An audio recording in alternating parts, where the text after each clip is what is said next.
The university student I sponsored sent a wedding invitation. The bride's name is the same as my wife's. I dug up a teaching photo from 10 years ago in the Appalachian Mountains. In the picture, he's skinny and gaunt, timidly tugged at Sophia Taylor's skirt. Back then, Sophia said she would take him in as a little brother, but on the back of the invitation it reads, "Brother-in-law, thank you for the living allowance you send every month." When the ballpoint tip punctured the divorce agreement, the ring mark on Sophia's left ring finger caught my eye. That pale circle looked like a shedding snake, slowly sliding into the gap between her fingers. I never imagined Sophia would ask for a divorce and demand half of my estate. At this moment, there was a numb look in her eyes, and her trembling mouth seemed about to speak, but stopped. A pregnancy test slip suddenly slid out of her bag. Sophia reached out to snatch it. I tightened my grip on her wrist so hard the coffee cup on the table trembled. 10 years ago, when she fell off a cliff while volunteering to teach, and I carried her across an icy river, that chipped wrist bone dug into my scapula until it hurt. Now it's padded with a layer of soft fat. "Ethan Johnson, let go of me. This is my privacy." I was holding that prenatal test slip. The shadow on the ultrasound was no larger than a fingernail, yet it pinned down the timing precisely. On that stormy night 2 months ago, she said she was going to attend a teacher training retreat. And I had reserved the revolving restaurant in New York and waited until closing, miserable like a dog. That day was our wedding anniversary. Now I looked at Sophia with a complicated expression. 10 years ago, after her miscarriage, she vowed never to have children again. Unexpectedly, today, 10 years later, she gave me a surprise. Who is the father of the child? I placed the pregnancy test report on top of the agreement. The ink on the freshly signed application for termination of marriage immediately bled into a misshapen circle. Sophia suddenly had a violent coughing fit, her gaze evasive, and she said nothing. The secretary had already stepped out and closed the door. Actually, I had a premonition. The child's father should be him, the student we sponsored, Liam Parker. Liam Parker? I trembled as I stood up and closed in on her. Sophia suddenly grabbed my hand, her nails digging into my wrist pulse. "Ethan, I don't love you anymore. It's nothing to do with someone else. Let's part amicably." Her eyes were veiled with a mist I'd never seen before. Not the wrenching pain she cried out in the operating room back then, but something like a fear that had been pickled until it seeped in. I sighed and clutched the medical record in my suit tightly. I was just diagnosed with brain cancer. I won't survive more than 3 months. I love Sophia deeply, and I can't give her a future. I just didn't expect them to be in such a hurry. I picked up the pen and, trembling, signed. She stood frozen for a moment, took the divorce agreement, and stumbled away. Her eyes flickered with a shifting, uncertain expression. "Goodbye, my love." My head ached as if it were being torn apart. An hour after I signed the divorce papers, Liam sent a wedding invitation. The bride's name was Sophia Taylor. Back then, Sophia had said she would take him in as a brother. Yet on the back of the invitation it read, "Brother-in-law, thank you for the monthly living allowance you send on time." I felt intensely ironic. 10 years ago, I drove this kid to school, and he hunched in the back seat peeking at Sophia's skirt like a gutter rat. Now the gilded letters stabbed at my retinas. "Mr. Johnson, the M&A meeting at 3. The secretary timidly reminded me, her reflection in the office glass showing my bitter face. My phone vibrated at that moment. In the bank app's automatically generated annual statement, the transfers made on the 15th of every month to an account in Arizona stood in a vertical row like headstones. Those were the tuition and living expenses I had provided Liam for 10 years. A video request suddenly popped up on my phone. When the call connected, Liam's handsome young face filled the screen. "Brother-in-law, Sophia said you've already signed the divorce papers. Do you have time to attend our wedding?" A sharp pain shot through my head. I clenched my fist, arched my brow, and said, "Liam Parker, is this how you repay me?" Liam smiled. "You can't have children, so I'll give her a child. Isn't that repayment enough?" Sophia's voice came from the background. "Liam, who are you talking to on the phone? You've had a cold lately. You need to rest well." Liam gave me a sinister little smile, pursed his lips, and hung up the phone, leaving the last words for Sophia. "A stranger's call. Sophia, you're the one carrying my child. You should be the one resting the most." I returned to the empty house and realized that everything belonging to Sophia was gone, including the wedding photo on the wall. I entered the safe's code. The iron gate popped open and a musty smell hit my nose. that stack of group photos from the Appalachia teaching trips scattered all over the floor. The summer sunlight of 2015 seeped out of the pictures, as if it could blister the back of my hand. In the seventh group photo, in the lower right corner, the gaunt Liam was tugging at Sophia's skirt. But the smile playing at the corner of his mouth made my head throb. Suddenly a camellia burst open on the windowsill, making the glass hum. Camellias were her favorite. It seemed Liam had given them to her 10 years ago. The rotten sweetness just now reminded me of Liam's 18th birthday party. On the bottom shelf of the safe was the hero fountain pen Sophia used when she taught in the countryside. The ink sac was crusted with blue-black scabs where it had dried up, and I suddenly remembered the stormy night in 2015. Liam had a high fever of 41 degrees. Sophia rushed him into the clinic in her arms. After Liam's fever subsided, he gave Sophia this fountain pen. Under the pen was a sheet of yellowed composition paper. Liam's handwriting was crooked like an earthworm. Teacher Taylor's hand was like a sweet potato baked by my mother, warm enough to make my knuckles tingle. Sophia's red correction in the grading column was glaring. Inappropriate metaphor, rewrite. But the impressions showing through the paper betrayed a secret. It looked like Sophia had traced the character for hand hard, each stroke trembling with agitation. A stray cat yowled from the terrace, and my head felt like it was tearing apart even more. I kicked over the bedroom trash can. More than 20 glass bottles crashed down, each stuffed with a withered camellia. She used to hold the flowers up to me and say, "This is love that never withers." Now rotten petals fell away in a flurry, revealing tiny letters etched on the reverse with a pin. The latest bottle bore LNS, clearly the initials of Liam and Sophia. I sat dumbly on the floor and smoked an entire pack. When the morning light pierced the window screen, I felt something strange in the pocket of the back cover of the photo album Sophia had left behind. Two intertwined strands of hair gleamed in the sunlight. One gray-white was my temple hair, the other a forked chestnut tip, exactly Liam's decade unchanged hair color. I'm old. She's still young. 10 years ago, Sophia had a miscarriage. She cried and said she would never have children again, then resolutely went to the countryside to teach. Liam came from a poor family, but excelled in character and studies. Sophia asked me several times to help him, but I always felt there was something off about the look in that boy's eyes. But out of respect for Sophia, I sponsored him every month. What I didn't notice was, starting in 2019, the memo field on Sophia's transfers to him changed. Buying a down jacket for Liam became younger brother's winter clothing allowance, scholarship funds evolved into living subsidy, and starting the year before last it even nakedly appeared as rental expenses. Food, clothing, shelter, and transportation, eating, drinking, excreting, and relieving oneself. Over the past 10 years, Sophia has used my money to transfer several million US dollars to Liam, bit by bit. From the West Side marriage apartment in Los Angeles to the college town route, the transfer records on the 15th of every month formed a string of crimson umbilical cord. Morning arrived, and Liam sent another WeChat message.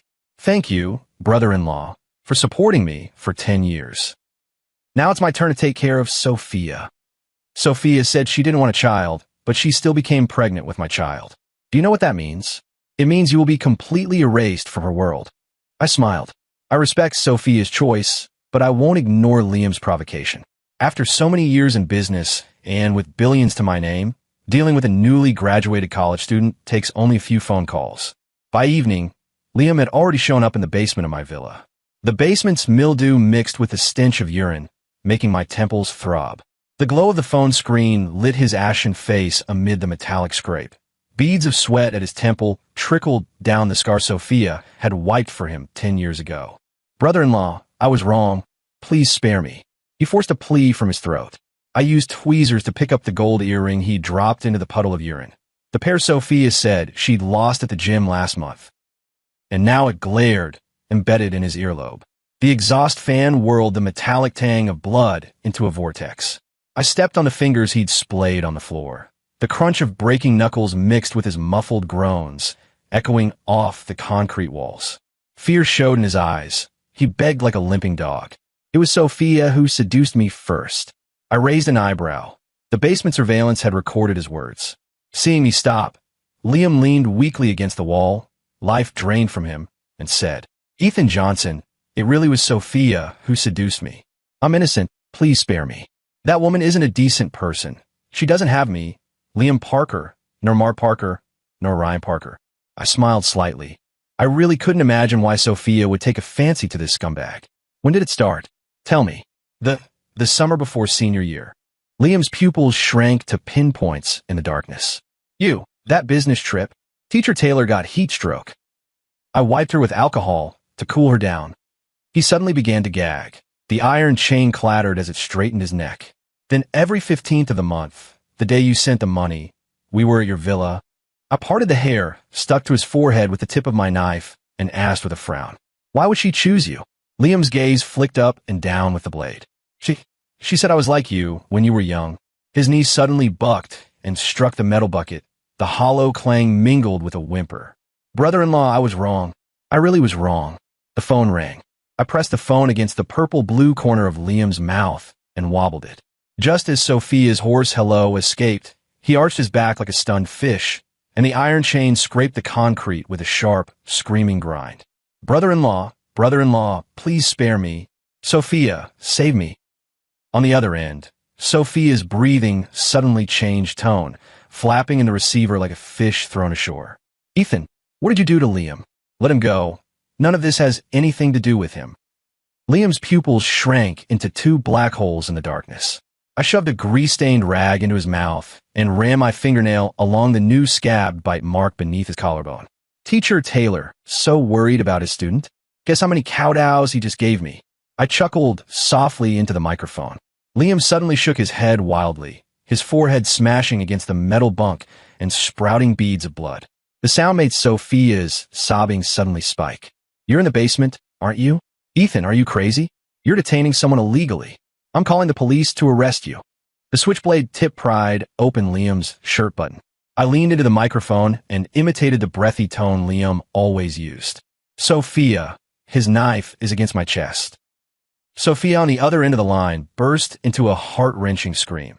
In the background, there was the sound of glass breaking, probably one of the blue and white porcelain cups we bought for our wedding. I hung up the phone and stared at Liam. His face flickered between pale and flushed in the shifting light. Then he spat blood from his mouth and grinned at me. Sophia will come to save me soon. Brother-in-law, you have such a temper. Do you dare kill me? If you kill me, you'll pay with your life, and Sophia will never forgive you. He tilted his head to look at me and continued to taunt. Sophia, that idiot really believed in love. She said she loved the camellias I gave her the most. Those were just wild flowers growing on a grave back in my hometown. That cracks me up. As the siren drew nearer, Liam suddenly calmed down. He looked at me smugly and said, "See, Sophia came to save me. Do you know why I mailed you the wedding invitation? It's because she refused to sign the divorce papers. That bitch, she still loves you. If she won't divorce, how can I take half her assets? So I had to provoke you. Ethan Johnson, you're bound to lose. Whether Sophia loves you or not, she's carrying my child.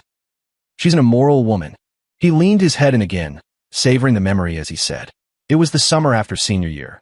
The first time I found out that the skin on a woman's inner thigh is even thinner than chien paper, The basement iron door was slammed open.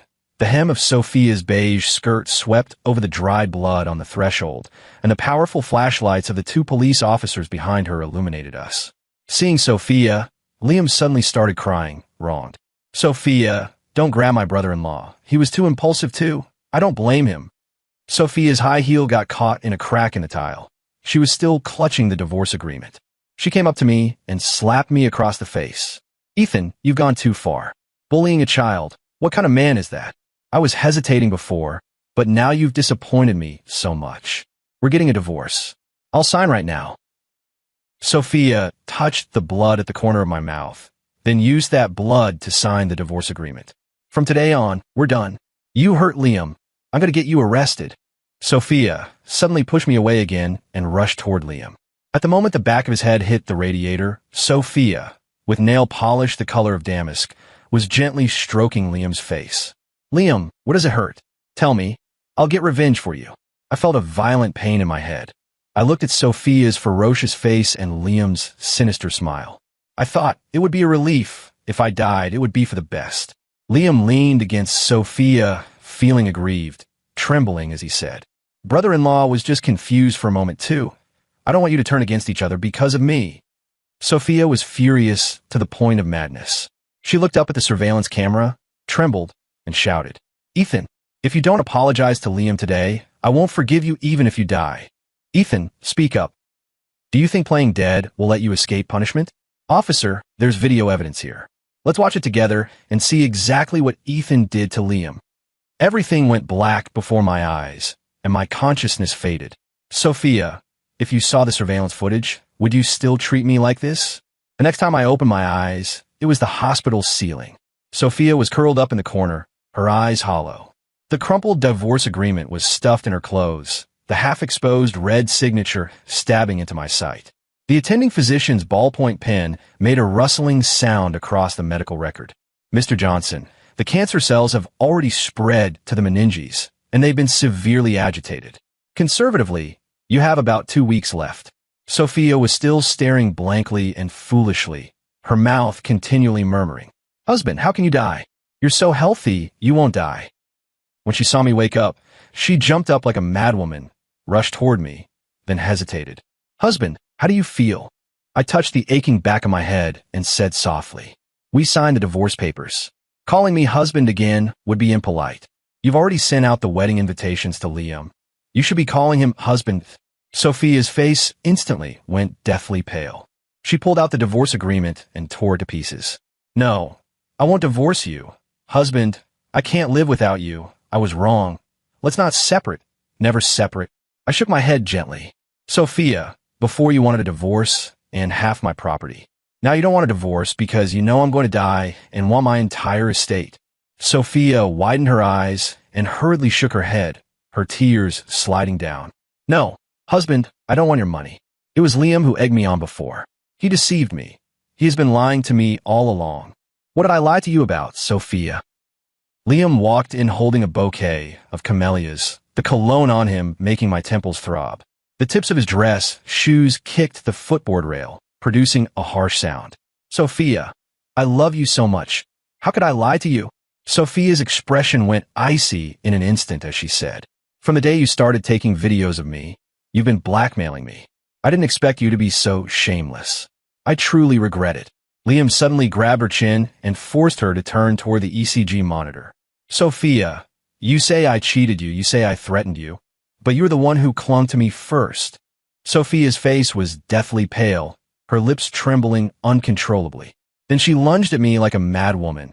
Liam grabbed her hair and hurled her onto my hospital bed. When she turned to look at me, snot mixed with lipstick smeared across her face. "Husband, listen to me. It was him who drugged me back then." I struggled. I really did struggle. My head felt like it was splitting. I waved my hand, trying to get them to leave. Liam bent down to pick up the torn pieces of the divorce agreement from the floor. He shook his head and said, "I consulted. The lawyer says you have to remain married in order to inherit the entire estate, so this marriage cannot be dissolved." He loosened his tie, tilted his head, and said excitedly, "So, I only hope to get half, but I didn't expect you to have a terminal illness? Ha ha ha, heaven helps me too." He lowered his head and hissed in my ear, "Back then you were full of confidence. You sat so high above, while I was just a poor kid from the sticks. At the time I kept thinking, why should you succeed? Why should I have to be supported by you? You drive a luxury car, you marry a beautiful wife, you have so much money, yet every month you only give me a few $1,000s. And I'm supposed to thank you, why?" Liam's expression was a little grimacing. From that day on, I kept thinking how great it would be if one day I could replace you, drive your car, live in your house, sleep with your woman. 10 years, and I finally succeeded. Looking at Liam's twisted face, I finally understood what a favor for raising someone can turn into a grudge for feeding them means. Sophia looked at Liam as if he were a stranger. She suddenly crawled over, grabbed my hand, and said, "Husband, I was wrong. You had the lawyer draw up a will. I don't want a single cent. Just focus on getting better. I'm begging you, please get well. From today on, Liam and I are completely done. No more ties, okay?" Liam grabbed her collar and dragged her backward. "Too late, baby. Don't forget there's still my child in your belly. You've had a miscarriage before. If this child doesn't stay, you'll never be a mother your whole life. No ties to me? You're dreaming." Sophia's face went ashen, and she instinctively touched her stomach. Liam left with a smile, and Sophia lay on the bed weeping uncontrollably. I called a lawyer right away. The lawyer said in front of Sophia, Mr. Johnson, are there further changes to your estate agreement? Sophia was stunned, staring at me blankly. I nodded and said to the lawyer, it was originally an 80% donation to MIT's research endeavors. Now I want to donate 100%. The lawyer nodded, drafted the agreement, and then had me sign. I sat up and looked at Sophia and said, before I got sick, I actually noticed you had problems too, but we were married for 10 years, and I originally intended to leave some things to you. However, from the looks of it now, you don't deserve to have them. Sophia nodded heavily, anger in her eyes. Liam Parker is a fraud. I won't give him a single cent. I don't want a penny from you either. I am a sinner. I don't deserve it. I smiled and said, don't worry. I won't let either of you go. What else do I have to hold back as a man who's about to die? Fear showed in Sophia's eyes. She looked at me trembling. I cocked my head and asked, what exactly happened? Can you tell me? A puzzled look flashed in Sophia's eyes. She gave a self-mocking laugh and said, do you still remember that stormy night in 2015? I nodded, my thoughts drifting back. Liam's family house collapsed.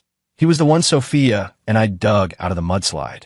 Sophia held the feverish boy at the clinic and cried, saying his hands were as cold as a corpse. How did I answer then? Little Parker is very lucky. At this moment, that luck has turned into a venomous snake, slithering down through the tear in her neckline. Sophia's memories, wrapped in the smell of disinfectant, stabbed at her eardrums. She said at first she only felt sorry for Liam, but gradually she found traces of my youth in him. In the first year of high school, Liam sneaked into the faculty dormitory, soaked through, knelt by her bed, and said he had dreamed of his mother. Teacher Taylor smells like my mother.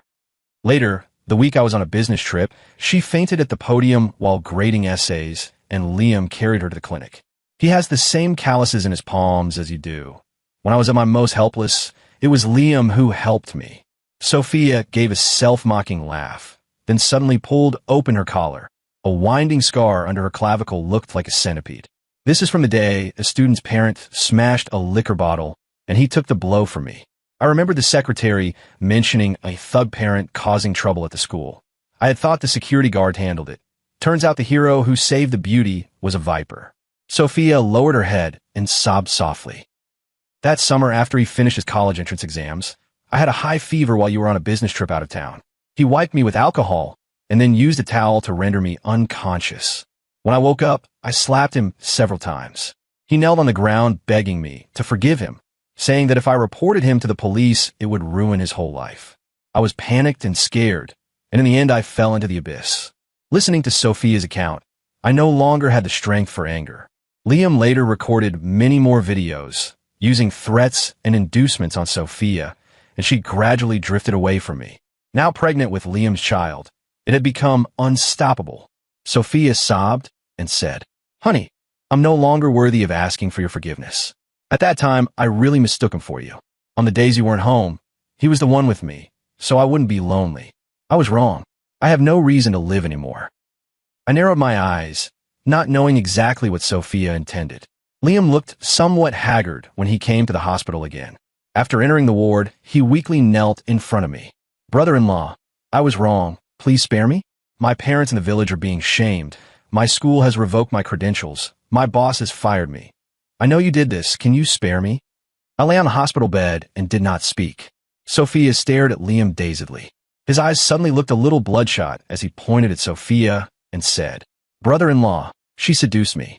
She must have lied to you, saying I drugged her, but that day she was the one who poured the alcohol into my stomach first. She was lonely and miserable, and without my company, she would have someone else. Sophia flushed red and angrily cursed at him. Don't speak recklessly, Liam Parker. You truly have betrayed our goodwill. You really are a beast. Liam stood up, trembling as he pulled out a knife. Don't force me. Driving me insane won't do any of you any good. Sophia stood in front of me, grabbing a kitchen knife and pressing it against her own stomach. Liam Parker, don't you like children? Do you want me to take it out for you now? Liam widened his eyes and stepped back. No, Sophia, don't joke. This is the Parker family seed. Don't be impulsive. Don't hurt our child. Child? Sophia gave a bitter laugh. Our child? Yes, I didn't give my husband a child. Instead, I gave you a child. How shameful I am. Liam was somewhat terrified. He kept stepping back. Sophie, I'll go now. You focus on carrying the baby safely. I won't bother you anymore. I only ask that you keep the child, okay? But just as Liam turned around, the fruit knife sank into the back of his heart, the strawberry charm on the handle still swinging. When Liam turned, the blood he brought out sprayed Sophia's face. He touched the bloody hole in his chest in disbelief. Sophie, do you not love me anymore? You used to love me the most. You promised you'd marry me after we divorced. Sophia stabbed again, this time piercing his throat. Liam's words turned into gurgling blood bubbles. Sophia Taylor, you love me. Sophia knelt in a pool of blood. She pried open Liam's hand. Inside was a cluster of camellias, just like the ones he had picked for her back when he skipped school. Sophia finally broke down and cried out, emitting a howl that wasn't human, then drove a ceramic knife into her own swollen belly. I widened my eyes as well. Sophia grinned at me with blood on her teeth. Honey, look, doesn't she look like a child we lost back then? I stared at Sophia and said nothing. A siren sounded outside. Sophia crawled toward Liam. The bloodstain from his body dragged 5 meters. She gripped Liam's hand as it grew stiff and pressed it against where her heart was, then turned to me and smiled, the blood on her gums showing between her teeth. Husband, when you asked me what I wanted most during that teaching stint, I said I wanted peace of mind. I thought peace of mind was a way of life, but now I know peace of mind is living without guilt. I was wrong. The moment the officers broke down the door, Sophia suddenly shoved off toward the windowsill with force and fell from the 5th floor, taking Liam's corpse with her. As the screams of the crowd below exploded, I swallowed the half bottle of painkillers I'd been saving and looked out the window. Sophia's cashmere scarf hung on the rebar, swaying in the wind. It was exactly like the red skirt hem that had been lifted by the mountain wind 10 years ago when she stood at the podium teaching students to sing Farewell. 10 Sophia chapter.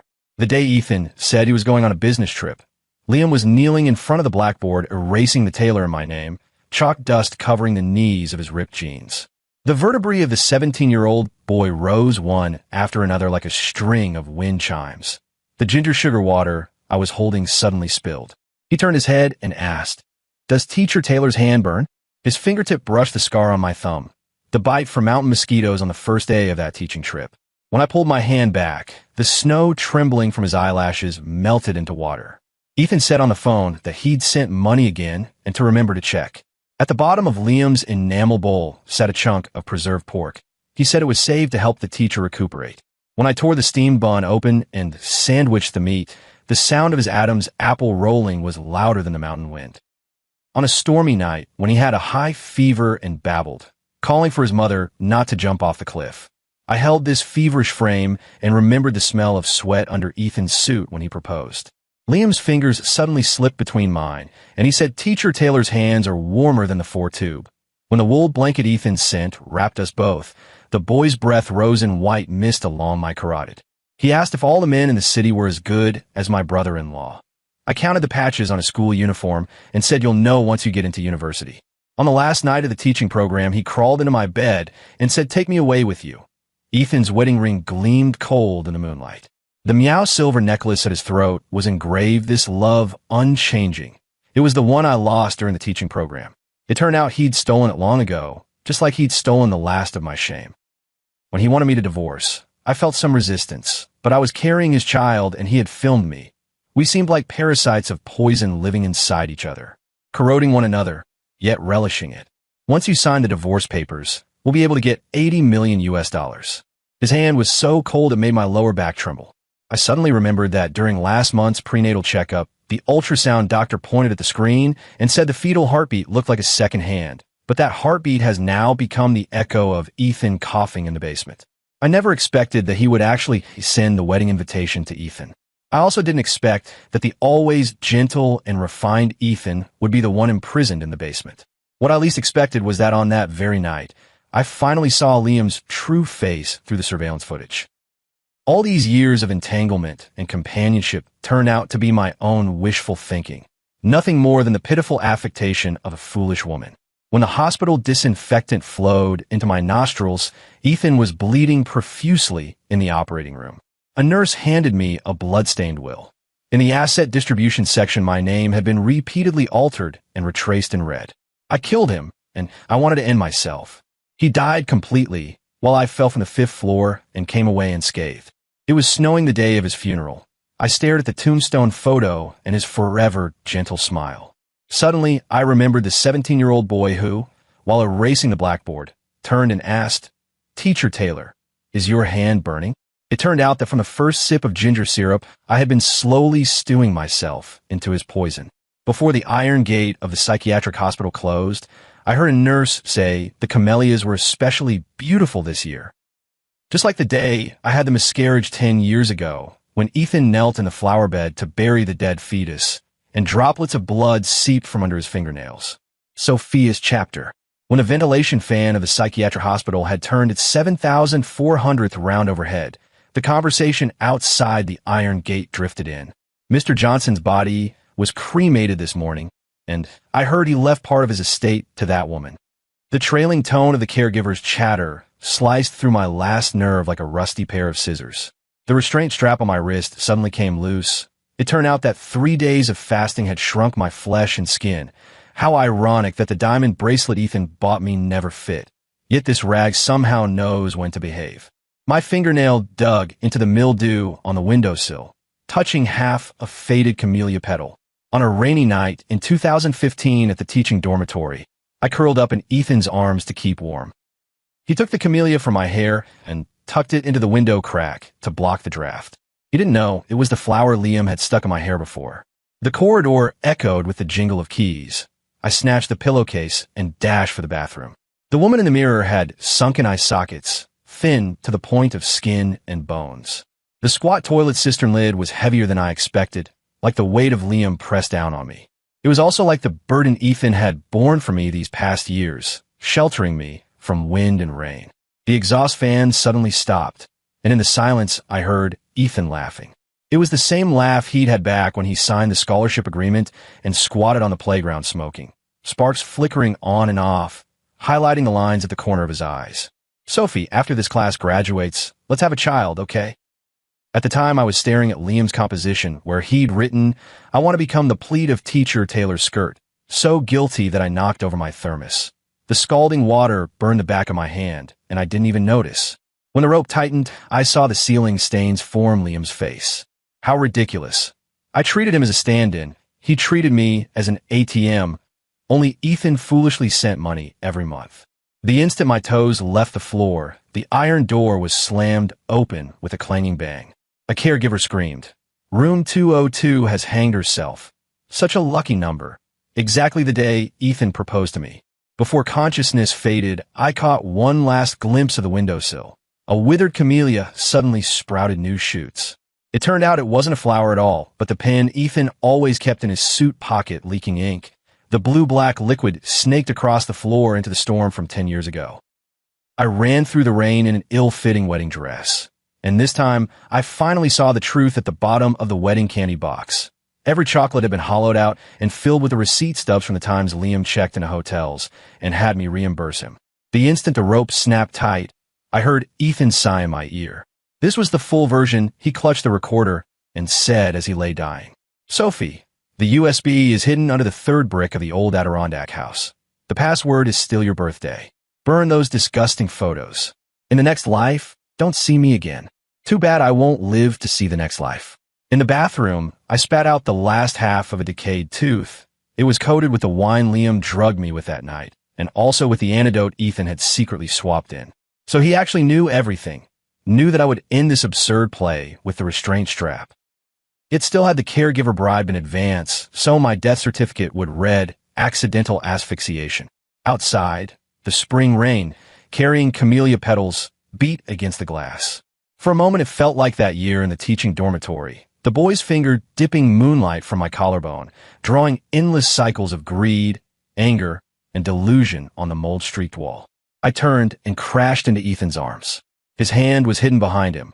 Liam's composition notebook was burning, sparks landing on the back of his hand without him noticing.